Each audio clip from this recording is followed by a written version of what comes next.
Hey guys, welcome to First Live.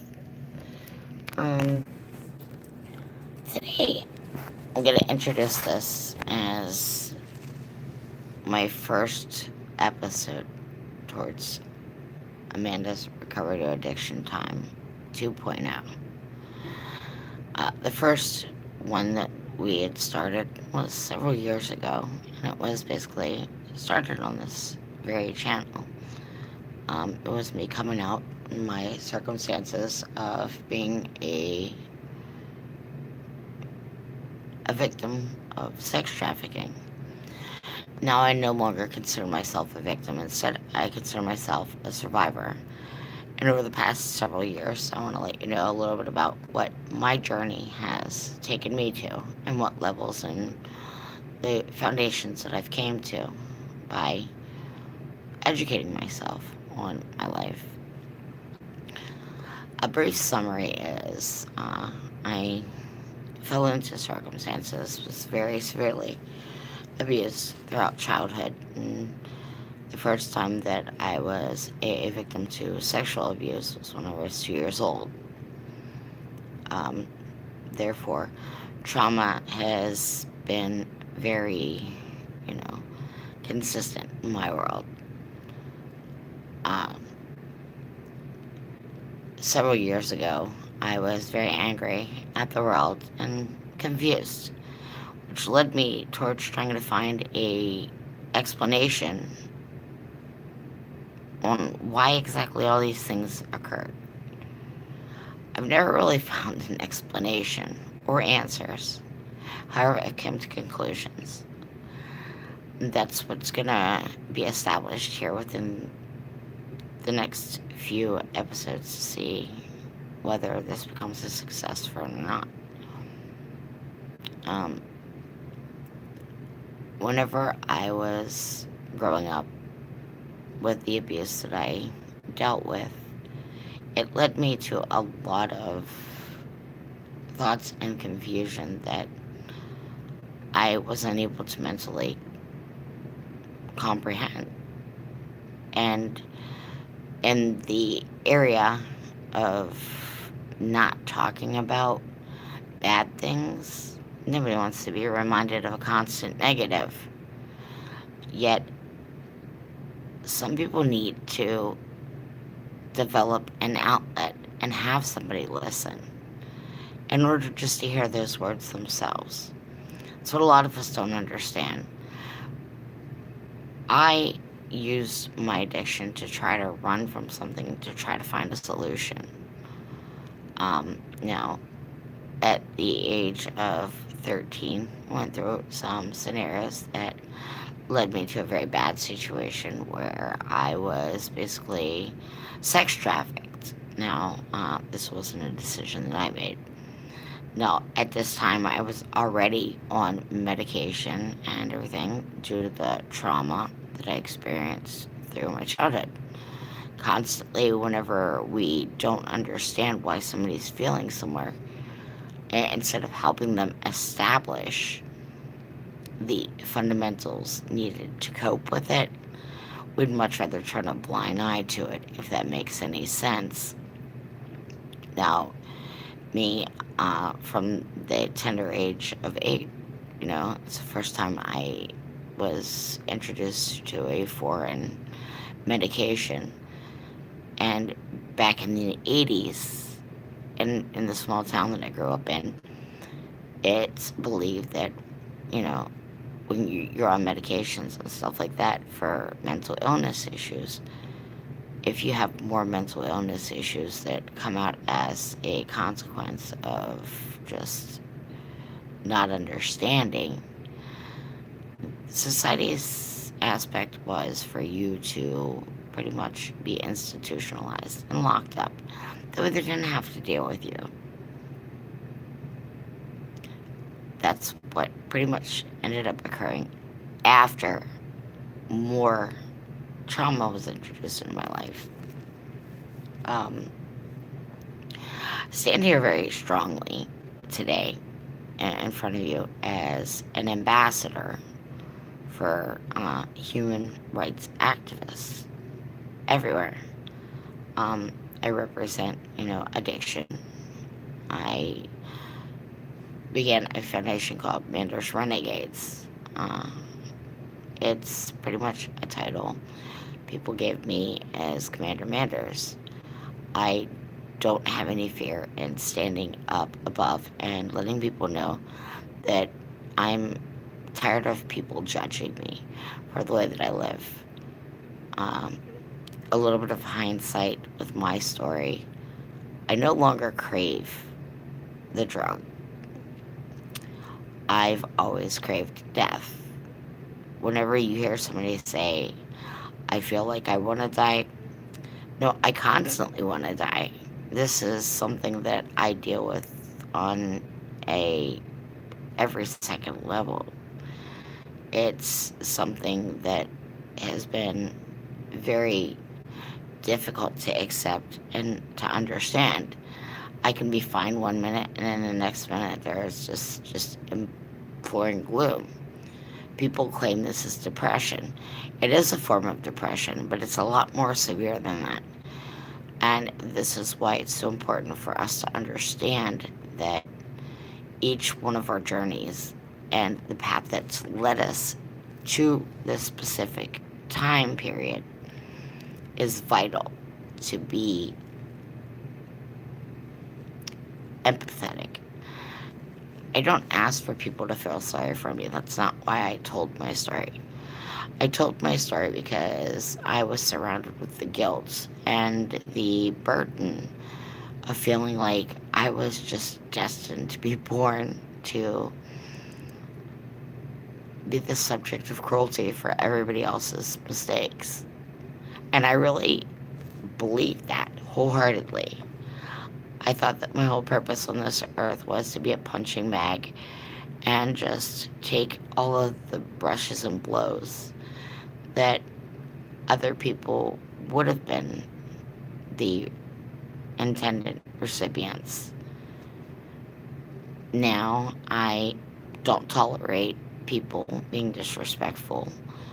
I also let people know that along with their negative behaviors, there's also a lot of positive behaviors. However, I'm not going to sugarcoat it. And I'm very honest. I found that I spent all of my life living a lie and trying to recreate something that was based on falsehood. Well, I became a prostitute as a result of that. So, do you really think that that got me far in life? I don't. Now I'm able to sit here and say that I am a certified peer to peer counselor. I do a lot of outreach within the community. I'm also, the Addiction Policy Forum Maryland co chair for Senate. I do a lot of research. I watch a lot of documentaries. I've been an established writer since I was 8 years old. Um, there's a lot of positive things that I've been blessed with, but I didn't really have a lot of time to focus on that positive aspect because of all the negative that was going on within my mind. Now, with the idea of using medicines in order to help us get through trauma is a very good thing at first. And I'll explain to you why. Sometimes we need those things, depending on our body's reaction and the scenarios that we go through as a result of the traumatic experience that we had. However, if we continue to utilize it as a crutch, and I will explain to you as that statement can be very broadened, we use it as a crutch, and that's due to the psychologists and everything thinking that there's no way around us getting over this traumatic experience. There's a difference between mental illness and having to deal with a situation. The mind is one of the most powerful things that we have to establish an understanding on. And it's like our fingerprints. Each one of us, even if we're twins, are established by our own individual thumbprint. No matter what, there's not another person in this world that has the same exact genetic thumbprint as you. This is what separates us and it is able to identify us. Now, our minds are the same way, just like our stories. There is not another individual in this world that'll have went through exactly the same thought process, the same story, the same exact situations at the same exact times, and everything. The chances of that occurring are astronomical. It's just that simple. Uh, Me, I found that in this community, studying all of the different people that I have yet to hear somebody's story that's similar to mine. And I know that there's a lot of people that still remain anonymous within this ploy, um, which is a very good thing, simply because the tasks that we take on by standing strong and admitting to all of our flaws is very difficult. It's not an easy process. Uh, Me, I'm like a lot of Americans in the United States. I have no medical insurance. I can't afford to go to a treatment facility. I can't afford all of these counseling sessions that I really need in order to get through. Therefore, we fall through the cracks. Society is pretty much implementing the ideas of it's okay to be ignorant and rude to everybody else because you're having a bad day. I mean, this gets me into trouble a lot because I'm that person that lets you know I don't care what you think. If you feel like you're entitled to treat me in a certain way other than a respectful manner, I'm entitled not to deal with you. It doesn't matter what you have to offer me, what you have to say to me, or whether or not you think that you're in the right and you're going to continue to argue with me. At the end of the day, I like to get the last word in. However, I'm not going to get my blood pressure up and rising. I am 38 years old. I literally have the stress level of a person that's probably about 90. I've had massive heart attacks. I've overdosed 10 times. And I wish that I could say that these overdoses were remotely accidental. Um, Base it, I was one of those people that was intent on self destruction. A lot of people have that type of wiring in their mentality. And it's simply because we haven't taken time to acknowledge the emotions that we feel as a result of circumstances that we underwent. Uh, but then the first training that I decided to go through in order to help deal with my trauma was how to reintroduce myself back into society through incarceration. Now, I wasn't introduced into incarceration through, the prison system or anything like that. I didn't get caught. I'm not going to sugarcoat it. I'm not going to say anything. Just like a lot of people, none of us have been perfect. There's been a lot of things that I've done that I didn't get caught for. I got caught with stupid things like, I've got a suspended license and I've got like a lot of minor infractions on me. Well, these decisions that I made led me to consequences. Therefore, I had to take accountability for these behaviors. And